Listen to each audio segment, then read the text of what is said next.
Nesse vídeo eu comento acerca da necessidade de se aumentar a taxa de natalidade, de fecundidade, como também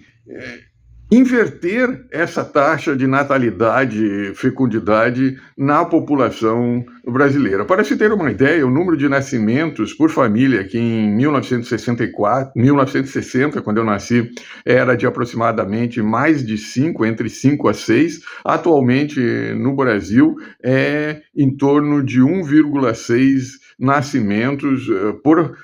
por família. Em média, as famílias têm 1,6 filhos. E quando se analisa esse dado em termos das diferenças socioeconômicas da população brasileira entre ricos e pobres, você tem uma taxa de natalidade entre os 20% mais ricos da população de 0,77 e entre os 20% mais pobres da população de 2,59, o que dá, em média, mais de 2 filhos, uma diferença de mais de 2 filhos entre pobres e ricos, entre os 20% mais pobres e mais ricos da população brasileira. De maneira que, no contexto geral, a população brasileira até 2041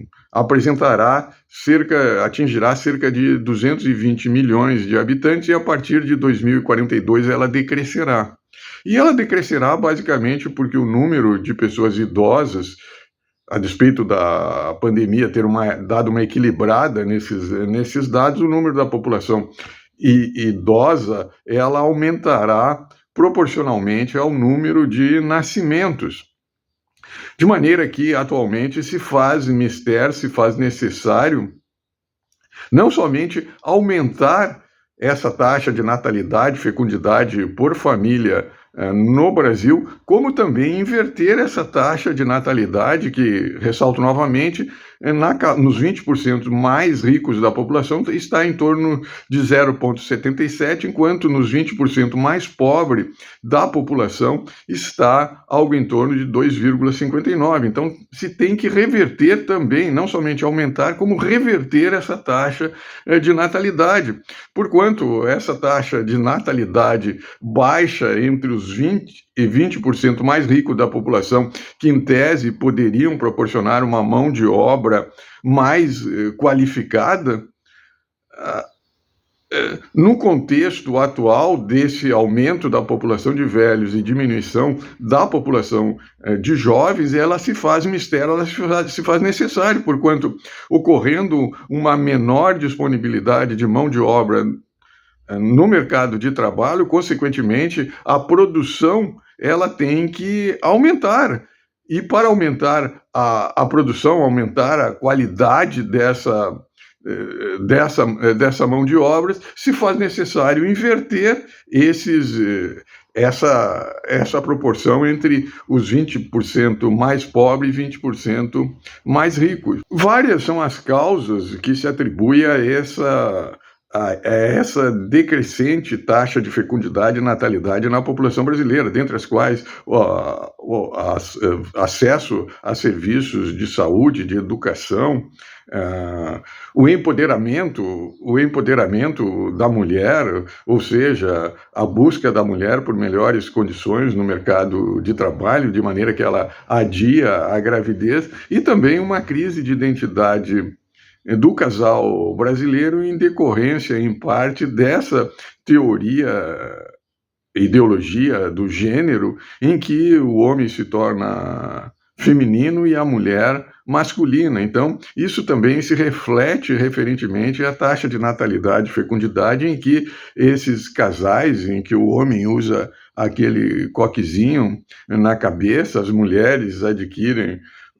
o homossexualismo, aumentou, e as mulheres, muitas delas, adquirem aquele aspecto masculino, então preferem adotar um animal, um cachorro, um gato, do que ter filhos. Então, também tem que se analisar esse lado no contexto também da ideologia do gênero,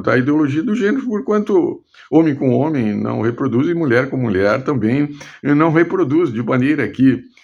não reproduzindo, as famílias, há uma tendência das famílias acabarem, E, acabando a família, acaba a propriedade privada e os bens que seriam transmitidos para os descendentes não ocorrem, são incorporados pelo Estado. Então, se faz necessário, ressalto novamente, se modificar essa política pública referentemente à taxa de natalidade e de fecundidade, de maneira a inverter, sejam por incentivos fiscais, tanto para a classe economicamente mais privilegiada, por meio de incentivos fiscais, um desconto maior em imposto de renda por número de dependentes, por número de filhos, como também por incentivos sociais no direcionamento daquelas famílias que apresentam um ou dois filhos, que mantenham esses um ou dois filhos por meio desses incentivos sociais, seja por meio da Bolsa Família, um incentivo semelhante ao número, aos 150, 200 reais que é pago por filho no Bolsa Família, você pagar para as famílias mantiverem, as economicamente menos privilegiadas, e manterem um ou dois filhos. No mais, eu sou o Dr. Antônio Schultz.